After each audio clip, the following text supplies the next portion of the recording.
Oke, bismillahirrahmanirrahim. Assalamualaikum warahmatullahi wabarakatuh. Pada pertemuan ke-6, hari ini kita akan bahas mengenai konten media sosial.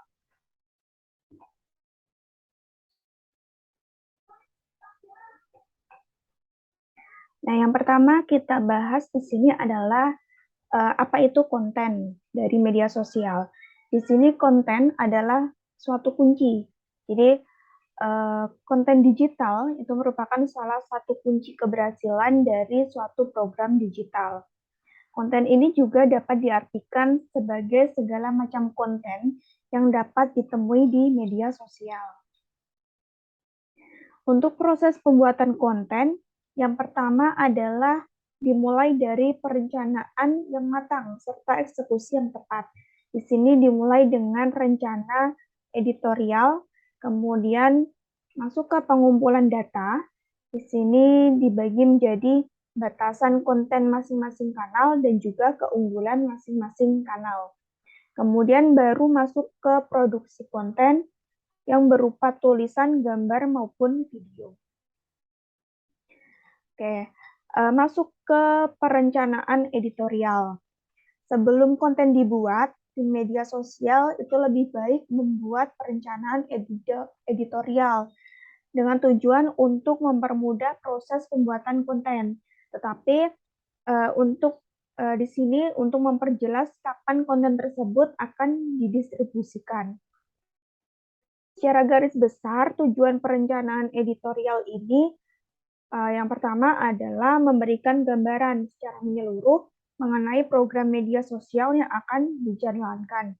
Kemudian menentukan jadwal pembuatan hingga pendistribusian konten, kemudian mempermudah pengawasan perkembangan kegiatan media sosial, dan juga menunjukkan variasi jenis dan topik konten media sosial yang disesuaikan dengan pesan utama dari suatu lembaga. Untuk jangka waktu perencanaan editorial itu disesuaikan dengan kebutuhan dari masing-masing lembaga. Di sini ada beberapa jangka waktu perencanaan yang bisa dibuat. Yang pertama, perencanaan tahunan, semester, dan juga triwulan. Untuk jangka waktu 1 bulan itu dianggap lebih efektif karena memberikan waktu yang cukup untuk pembuatan perencanaan editorial. Dan juga di sini pengerjaan dan distribusi konten hingga evaluasi itu untuk waktu 1 bulan, berikutnya hingga akhir periode, hingga berdasarkan hasil evaluasi itu sudah berjalan. Jadi untuk waktu 1 bulan, perencanaan editorial ini dianggap lebih efisien. Kemudian isi dan bentuk dari perencanaan editorial. Ini juga disesuaikan dengan kebutuhan masing-masing lembaga. Untuk hal-hal dasar yang sebaiknya ada, itu diantaranya adalah tanggal pembuatan dan juga distribusi konten. Kemudian topik dan juga judul konten, platform yang digunakan, kemudian kategori atau jenis konten, di sini bisa berupa artikel, gambar, video, maupun jenis konten lainnya, kemudian penanggung jawab konten dan juga status konten yang terus diperbaharui hingga konten tersebut didistribusikan. Untuk langkah pembuatan perencanaan editorial, itu kita harus menentukan terlebih dahulu periode perencanaan. Nah, seperti tadi, apakah kita mau menggunakan periode jangka waktu tahunan, semester, maupun triwulan. Kemudian yang kedua, setelah kita tentukan periodenya, kita menandai tanggal yang tepat. Seperti misalnya hari raya ataupun hari besar nasional. Kemudian mengumpulkan agenda, program kerja, serta pesan yang ingin disampaikan dari suatu lembaga. Kemudian kita tentukan topik besar dari masing-masing konten. Ini berdasarkan agenda dari lembaga. Jadi disesuaikan topiknya dengan agenda yang mau dibuat. Kemudian mendistribusikan masing-masing topik besar pada jadwal harian. Kemudian kita kembangkan topik besar tersebut menjadi topik yang lebih spesifik. Misalnya di sini berupa judul konten. Ini juga disesuaikan dengan pesan utama dari lembaga. Kemudian tentukan jenis konten untuk masing-masing judul konten. Kemudian kita kumpulkan data pendukung serta referensi untuk masing-masing judul. Kemudian mulai produksi konten. Kemudian setelah produksi konten dan konten tersebut sudah jadi, kita distribusikan sesuai jadwal yang sudah ditentukan. Nah, di sini contoh kalender perencanaan editorial. Misalnya untuk lembaga pemerintah pada bulan Januari tahun 2019. Nah, di sini kita mulai dari 1 Januari 2019. Time-nya ditentukan jam 9, kita akan mendistribusikan tipenya yaitu gambar, kontennya yaitu topik konten 1. Kemudian pada pukul 12.30 itu tipenya adalah berupa video, topik konten kedua. Nah, di sini ada dijelaskan juga keterangan dari masing-masing platform yang akan digunakan. Misalnya pada 1 Januari 2019 ini, pada pukul 9 itu kita posting gambar. Kontennya adalah konten Instagram. Kemudian pada hari yang sama, di pukul 12.30 kita posting video, topik kontennya kedua di kanal YouTube. Kemudian di hari yang sama juga, pukul 15 kita posting meme, itu di Instagram. Kemudian pukul 8 malam atau pukul 20.00 kita posting teks di Twitter. Begitu juga seterusnya sampai 27 Januari 2019. Kemudian contoh detail dari konten lembaga pemerintah Januari 2019, di sini kita perjelas lagi, kita detailkan untuk tanggal 1 Januari 2019, tipenya tadi adalah berupa tulisan atau gambar atau video atau infografis atau meme atau juga slideshow dan lain sebagainya. Topiknya apa? Di sini adalah judul kontennya. Kemudian tulisan konten itu bisa berupa caption, kemudian arahan visual, captionnya apa, kemudian kanalnya yaitu di sini Facebook, PIC-nya penanggung jawabnya siapa, kemudian statusnya apa, pembuatan caption, atau sudah selesai di-upload, seperti itu. Itu untuk detail dari kalender perencanaan editorial. Kemudian yang kedua adalah kita kumpulkan data. Nah, jika di sini misalnya perumpamaannya adalah jika konten itu adalah suatu masakan, maka pembuat konten adalah kokinya dan juga gawai atau hardware yang kita gunakan itu adalah dapurnya. Maka data itu adalah bahan-bahan mentah yang akan diolah. Nah, untuk keuntungan pembuatan konten berdasarkan data yang baik adalah menentukan pengambilan keputusan yang berkaitan dengan pembuatan konten, seperti dalam hal penentuan jenis konten, jumlah konten, hingga penentuan kanal yang akan digunakan.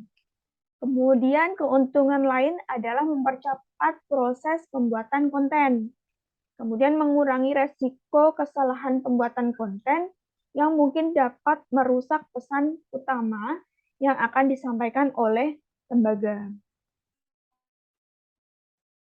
Selanjutnya, identifikasi data. Nah, untuk pengumpulan data ini kita harus melakukan identifikasi data. Layaknya di metode penelitian, langkah pengenalan data ini diibaratkan sebagai seleksi utama. dari data yang bentuknya masih mentah dan juga masih tersebar. Ada dua jenis data yang bisa dipakai dalam penulisan konten. Yang pertama adalah data primer, itu diperoleh langsung dari tangan pertama. Contohnya adalah dari responden melalui kuesioner, kelompok fokus, dan juga panel, dan juga data hasil wawancara dari narasumber. Kemudian data kedua adalah data sekunder. Untuk data ini diperoleh dari sumber yang sudah ada, misalnya adalah melalui catatan atau dokumentasi dan juga sumber tulisan lain yang dapat dipakai untuk membuat sebuah konten.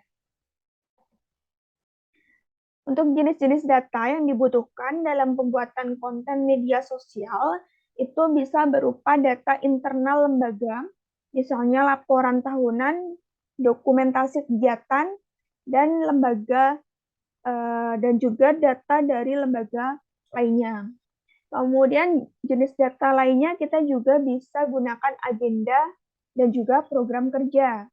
Kemudian siaran pers dan juga dokumentasi terkini, data hasil penelitian, artikel-artikel dari media daring, kemudian data hasil tinjauan literatur, data dari program media sosial sebelumnya, data hasil sosial media listening, dan juga data dari lembaga atau institusi lainnya yang terkait.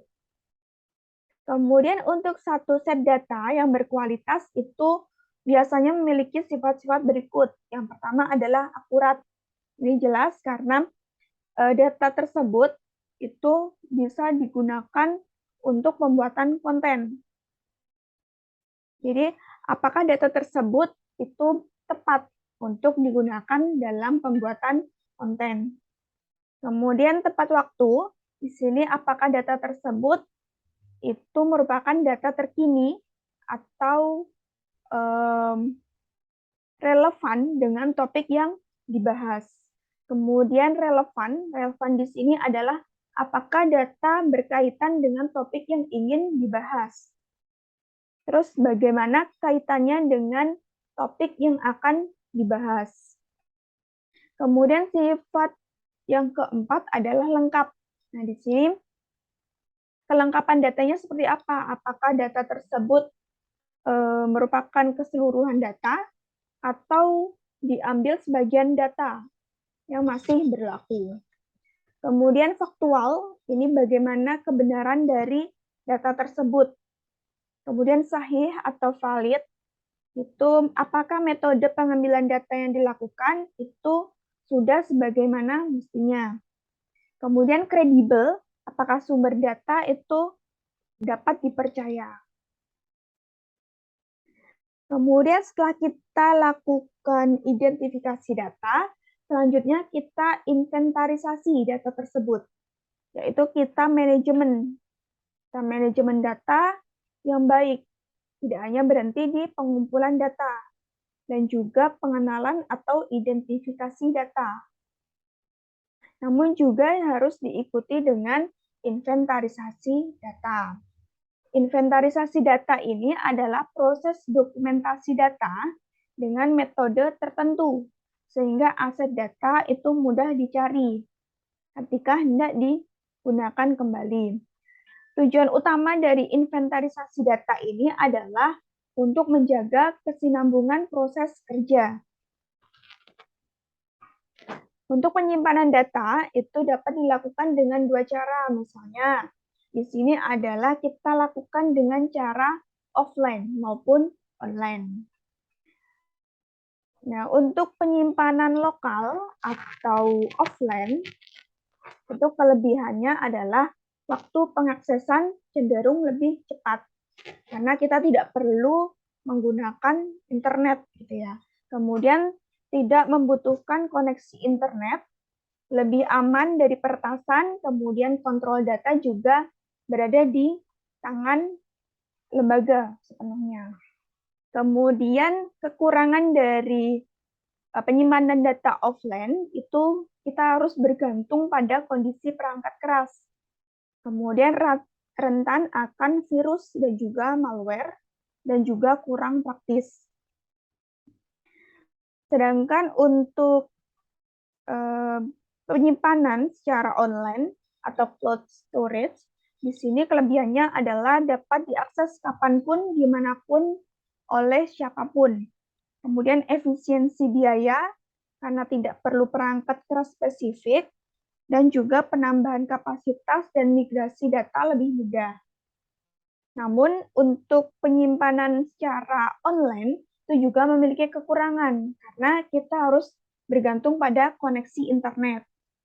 Dan juga kontrol data tidak sepenuhnya berada di tangan lembaga. Rentan akan peretasan, kemudian perlu manajemen akses data yang lebih baik. Untuk penyimpanan lokal atau local storage, itu kita bisa gunakan hard disk, USB flash drive, dan juga media lain. Untuk penyimpanan secara online, itu misalnya kita bisa gunakan Google Drive, OneDrive, maupun media lainnya. Kemudian batasan konten untuk berbagai kanal media sosial. Ini kan kita tahu bahwa setiap atau masing-masing kanal itu terus melakukan pengembangan fitur dan juga layanan. Oleh karena itu, sebagai tim media sosial, kita harus cepat beradaptasi terhadap pembaharuan yang terjadi di masing-masing kanal media sosial.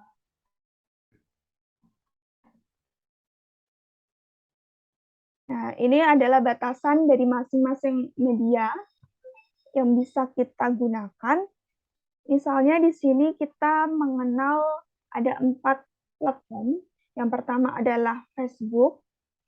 Untuk tulisan di Facebook itu maksimal 63.000 karakter. Kemudian di Instagram, kita bisa tuliskan di profil, itu maksimal 150 karakter. Sedangkan di captionnya adalah 2.200 karakter. Kemudian untuk tagar atau hashtag, kita bisa gunakan maksimal 30 karakter. Kemudian untuk platform Twitter, kita bisa gunakan maksimal 280 karakter. Untuk YouTube, kita bisa gunakan di bagian judul maksimal 100 karakter, kemudian di deskripsi video maksimal 5.000 karakter. Kemudian untuk Facebook, dari segi gambar, kita bisa upload dalam tipe atau ekstensi gambar, yaitu JPEG, PNG, dan juga GIF. Sedangkan di Instagram berupa JPEG dan juga PNG. Untuk Twitter sama seperti Instagram, sedangkan di YouTube kita bisa upload di thumbnail, itu berupa JPEG, GIF, dan juga BMP. Kemudian video, di Facebook kita bisa gunakan misalnya di sini MP4, kemudian MOV, dan juga tipe-tipe lain dengan durasi maksimal 4 jam. Ukuran file juga maksimal 4 GB. Kemudian untuk di Instagram, video bisa berupa MP4, durasinya 60 detik, ukuran maksimal 4 GB. Kemudian untuk Twitter, berupa MP4 dan juga MOV, ukuran maksimal 15 MB. Kemudian untuk YouTube, ini lebih beragam, kemudian durasinya maksimal 12 jam, ukuran maksimalnya 128 GB. Untuk tautan, di Facebook kita bisa membentuk tulisan yang berupa tautan dan juga termasuk bagikan komentar. Sedangkan di Instagram, untuk tautan kita bisa letakkan pada bio profil Instagram, kemudian story, dan untuk akun followers di atas 10.000. Kemudian untuk Twitter, itu bisa kita letakkan tautan di bio profil dan juga tweet post.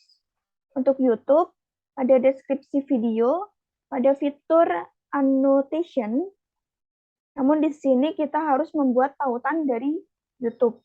Jadi sesama YouTube.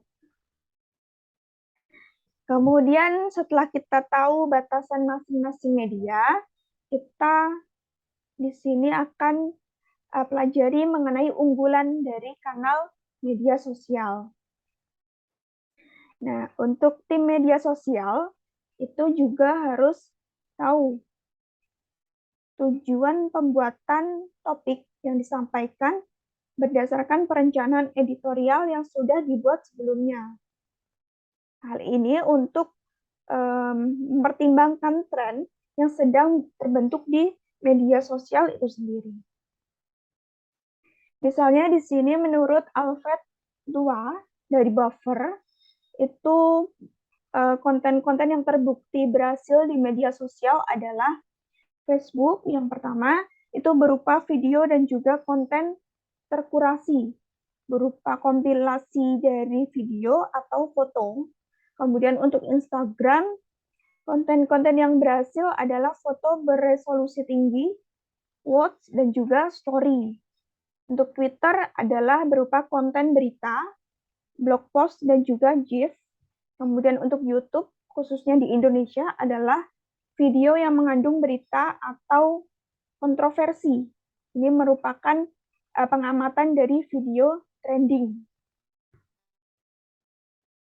Nah, di sini masing-masing platform itu memiliki beberapa preferensi yang paling menarik bagi para penggunanya. Untuk panduannya dapat kita lihat di gambar ini. Nah, di sini ada Facebook, berupa konten di balik layar, foto dengan cerita, kemudian membahas peristiwa terkini, dan juga kuis.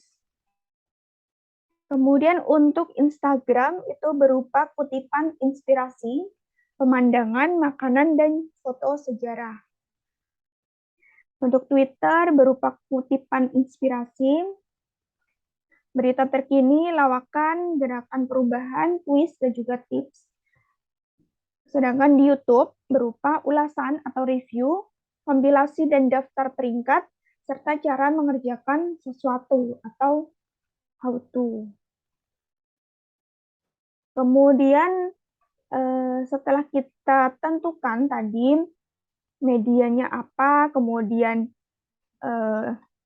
perencanaan editorialnya apa, selanjutnya adalah kita tentukan audiens yang menjadi sasaran konsumen dari konten media sosial kita.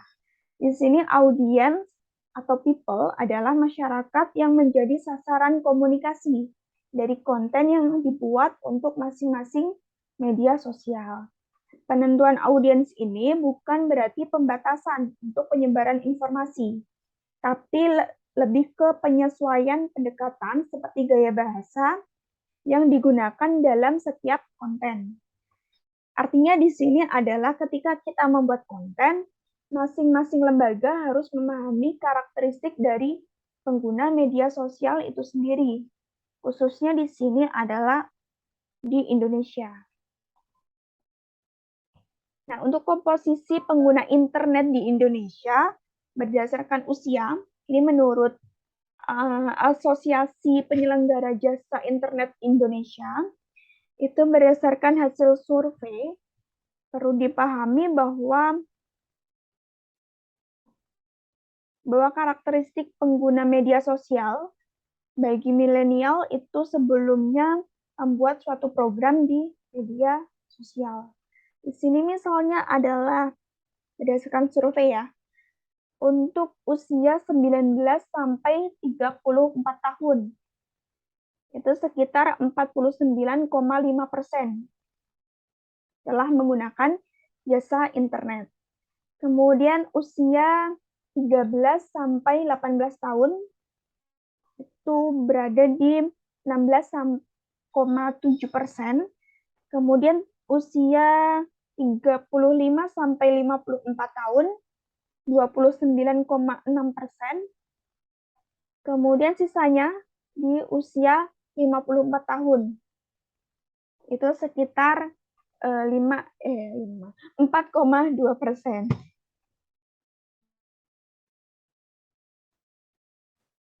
Oke, kita tarik kesimpulan bahwa dari survei tersebut, itu lebih banyak pengguna internetnya adalah generasi milenial.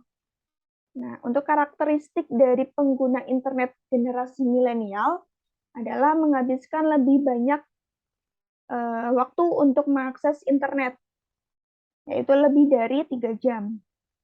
Kemudian lebih memilih internet daripada televisi. Memilih setidaknya 1 akun media sosial. Kemudian lebih menyukai konten visual berupa gambar maupun video. Kemudian cepat beradaptasi dengan teknologi dan juga tren terbaru. Kemudian lebih suka menggunakan mesin pencarian di media sosial.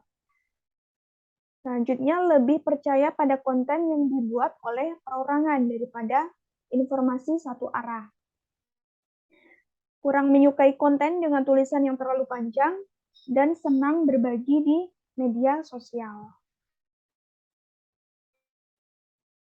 Kemudian beberapa hal yang dilakukan untuk memenangkan perhatian kaum milenial, itu kita bisa berbanyak konten dengan tampilan visual. Karena tadi di karakteristik pengguna internet generasi milenial bahwa mereka lebih suka dengan konten visual seperti gambar dan video singkat.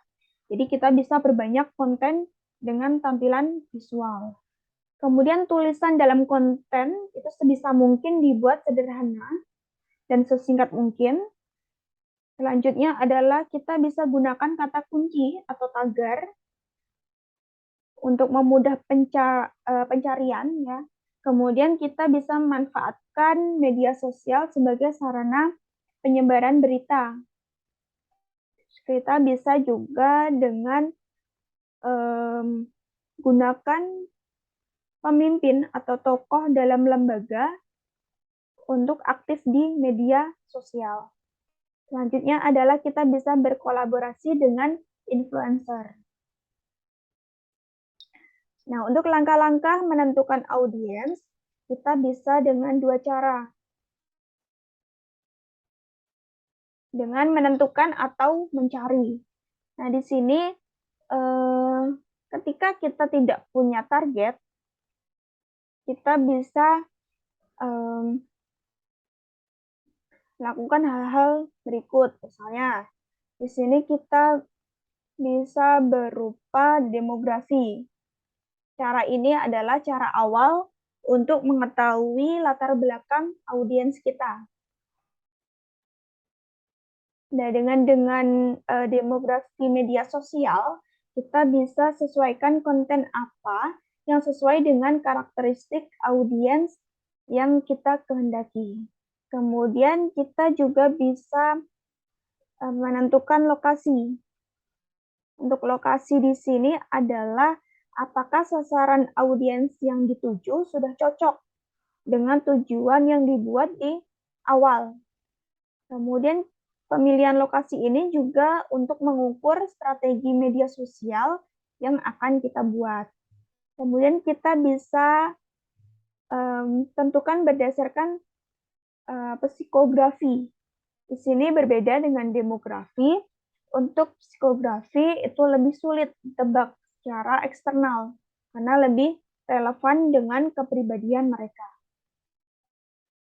Untuk menentukan psikografi dari penonton atau audiens kita, itu bisa berupa minat. Jadi kita bisa, misalnya di sini adalah kita mencangkup topik yang biasa diminati, hobi, aktivitas rutin, dan juga perilaku dari penonton. Misalnya untuk penggemar game board, sering backpacker, atau tukang kebun. Itu bisa berupa psikografi dari minat. Kemudian untuk sikap atau opini, itu kita tentukan berdasarkan sebuah topik atau masalah. Misalnya, orang yang peduli terhadap lingkungan atau perubahan iklim. Orang yang percaya bahwa keseimbangan kehidupan kerja itu sangat penting, dan juga orang yang selalu mencari harga terendah. Ini berdasarkan sikap atau opini mereka. Untuk target audience, itu kita bisa lihat berdasarkan usia, gender, agama, pendidikan, dan juga indikator lain. Nah, berikut adalah beberapa pertimbangan untuk menentukan target audience. Misalnya untuk target audiens remaja, kita bisa memilih media sosial seperti Snapchat, kemudian YouTube, Instagram, dan media lainnya. Kemudian jika kita memiliki target audiens berupa kaum profesional, kita bisa gunakan LinkedIn. Itu sangat membantu kita untuk perkembangan bisnis. Karena biasanya di LinkedIn itu digunakan oleh para pebisnis dan juga jaringan profesional. Kemudian untuk target audiens yang biasanya tinggal di luar kota, kita bisa gunakan Facebook sebagai sarana yang efektif. Kemudian kita juga bisa gunakan influencer atau blogger itu pada Instagram dan juga blog. Nah, misalnya di sini sebagai ilustrasi, itu kita mempunyai program untuk meningkatkan kunjungan ke Museum Bahari. Langkah-langkah yang bisa kita lakukan adalah kita harus mempunyai akun. Di sini media sosial Museum Bahari itu ada Twitter, Facebook, YouTube, dan Instagram. Kemudian setelah kita punya akun, kita lihat potensinya dari demografi, lokasi, dan psikografi. Misalnya dari analisis, kita dapatkan siapa pengguna media sosial yang tepat sebagai target audiens. Misalnya, kelompok milenial, itu antara tahun 18 tahun sampai 34 tahun, itu biasanya mempunyai hobi plesir. Kemudian, kita buat konten sesuai dengan target audiens. Kemudian untuk teknologi yang dibutuhkan dalam pembuatan konten dan mengakses aplikasi, itu ada 2 teknologi, berdasarkan perangkat keras dan juga perangkat lunak. Untuk perangkat keras itu berkaitan dengan perangkat yang digunakan untuk membuat konten serta mengakses aplikasi di media sosial. Ini biasanya berupa komputer dan juga smartphone. Kemudian perangkat lunak itu berkaitan dengan platform serta aplikasi media sosial yang digunakan oleh setiap lembaga. Misalnya adalah YouTube, Facebook, Instagram, Twitter, dan lain sebagainya. Yaitu untuk materi hari ini tentang konten media sosial. Dan itu yang bisa saya sampaikan untuk pertemuan ke-6 hari ini. Mohon maaf. Wassalamualaikum warahmatullahi wabarakatuh.